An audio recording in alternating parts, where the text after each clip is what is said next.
Salve galera, tudo bem com vocês? Mais um vídeo aqui do canal Brownie Fogo, absolutamente tudo sobre Botafogo de futebol e regatas, beleza?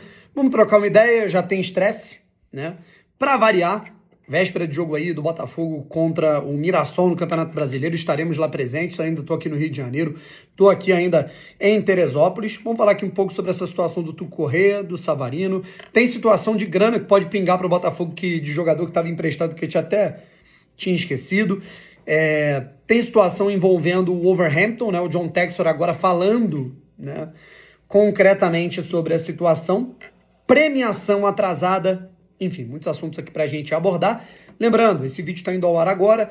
Na madrugada de sexta para sábado a gente vai ter o nosso pré-jogo. A gente vai fazer ali, formular o nosso vídeo de quem joga no Mirassol, escalações, tem arbitragem, né? Um árbitro que nunca apitou Série A vai apitar esse jogo. Qual vai ser efetivamente a escalação do Botafogo. Tudo isso a gente deixa para um próximo vídeo. Inclusive a batida de viagem que tá insana, né? O 3 da manhã, saio daqui de Teresópolis, chego no Rio de Janeiro, embarco, vou para São José, de São José vou para Mirassol, assisto o jogo, depois vou para São Paulo, ainda vou para Londres, cara, muita coisa.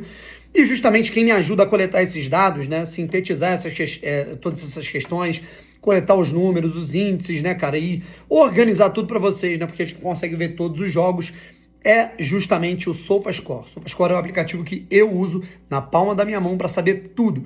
Todos os jogos do dia, todos os resultados, a classificação do Campeonato Brasileiro, saldo de gols, G7, G6 já atualizadinho, notícias, né, que também tem as notificações com as notícias principais na palma da minha mão. O SofaScore é o aplicativo que eu indico para você. Você não perder nada. Tá no estádio, recebe a notificação de um outro jogo. Quer saber a estatística de um jogador, de um clube?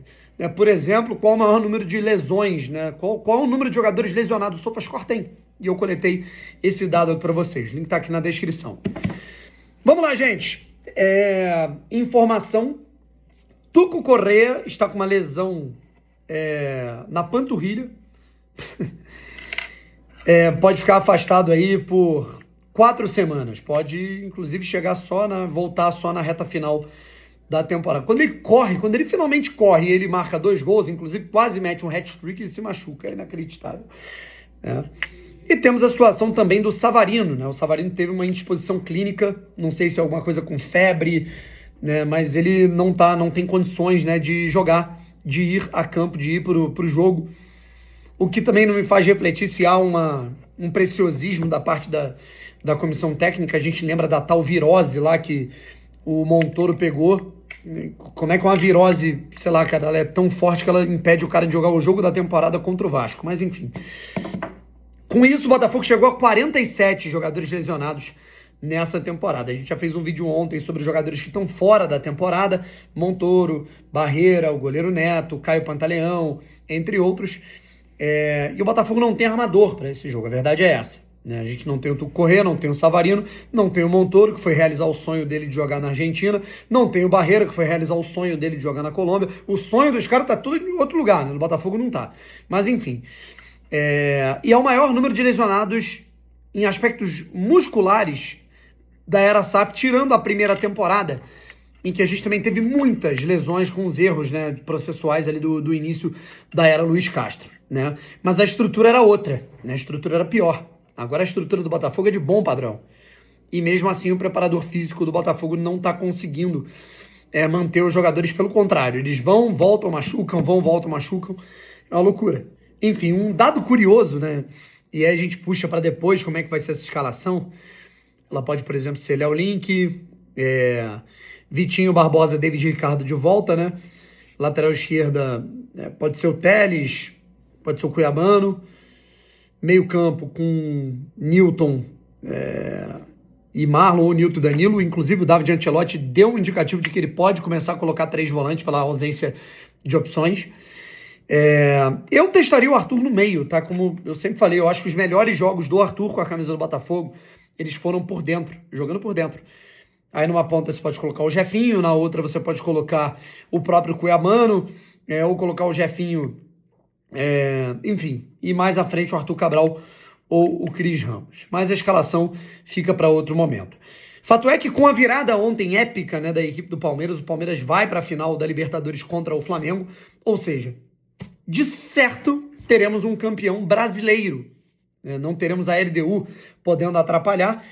Ou o Flamengo ou o Palmeiras, que nesse momento são líder e vice-líder, e provavelmente vai ser isso, né? Os dois vão disputar tanto o brasileiro quanto a Copa Libertadores.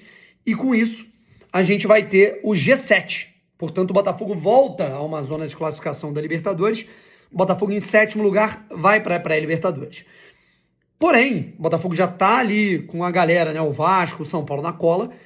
E aí, se o Botafogo ficar em 8º, o Botafogo teria que torcer para o Cruzeiro, por exemplo, ser campeão da Libertadores para abrir mais uma vaga. Se o Vasco entrar, teria que torcer para o Vasco. Enfim, o Botafogo tem que fazer a sua parte, a verdade é essa. Mas é difícil fazer a sua parte também quando algumas coisas estão atrasadas, né? Como, por exemplo, a premiação, né, que segue atrasada da Copa do Mundo de Clubes. O Botafogo ele já começa a se preocupar com essa questão dos pagamentos, da verba. Espero que não atrase salários, né? Mas enfim, continua atrasado e o Botafogo está tentando dar um jeito de resolver isso até o jogo contra o Mirassol. Eu não tenho grandes perspectivas para essa partida não, rapaziada. É desfalque, é atraso de premiação, é desorganização no clube. E temos mais duas situações. Um dado curioso, antes da gente dar segmento, é a situação do Gregory, né? Teve um jogo do Al Rayyan, lá no Catar. O Gregory foi expulso no começo do jogo. Só que ao invés de... Você pensa no déjà vu, né? Gregory expulso, Arthur Jorge é o técnico. O jogo não foi o Botafogo... O Al Rayyan não ganhou igual o Botafogo ganhou do Galo, né? O jogo foi 5-1 pro adversário. Bom, as últimas questões são essa parada do Wolverhampton, né? O John Textor, de fato, buscando aí iniciativas, né, e aportes, né? Que ele já estava buscando para o Botafogo, mas esses investidores, né, que ainda não foram revelados, eles estão querendo um clube na Premier League, eles não estão querendo o Botafogo. Então a ideia do John Textor é fechar o Wolverhampton para cativar outros investidores a investirem no Botafogo numa possível parceria com o Wolverhampton. Tá certo? É isso, esse processo de alavancagem maluco. É uma situação em que o tempo vai se esgotando e o John Textor ele tem que buscar essas alternativas. Ele teria que vir a público falar, né? Ele falou publicamente que uma entrada de um clube que está na primeira divisão inglesa é fundamental para a Eagle, né? E eu concordo, mas tem que resolver a situação do Botafogo também, tá certo? E para fechar, tem a situação do Matheus Nascimento, o atacante, né, joia da base do Botafogo, foi emprestado para o LA Galaxy e ele tá bem lá, é titular, né, marca alguns gols. Vem tendo uma parceria bem interessante dentro ali, um trio de ataque, é o Gabriel Peck, ex-Vasco, ele e o Marco Reus, seleção alemã, Borussia, olha que aleatório, né?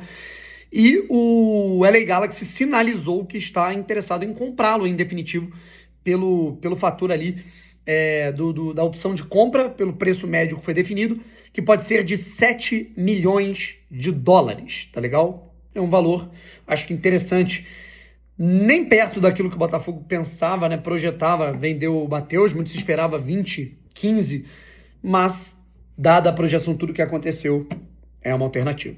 Enfim, rapaziada, quero saber a sua opinião sobre esses assuntos e nós voltamos com o pré-jogo, faltando algumas horas para a partida, eu estarei lá no Maião. Valeu, um abraço e fui.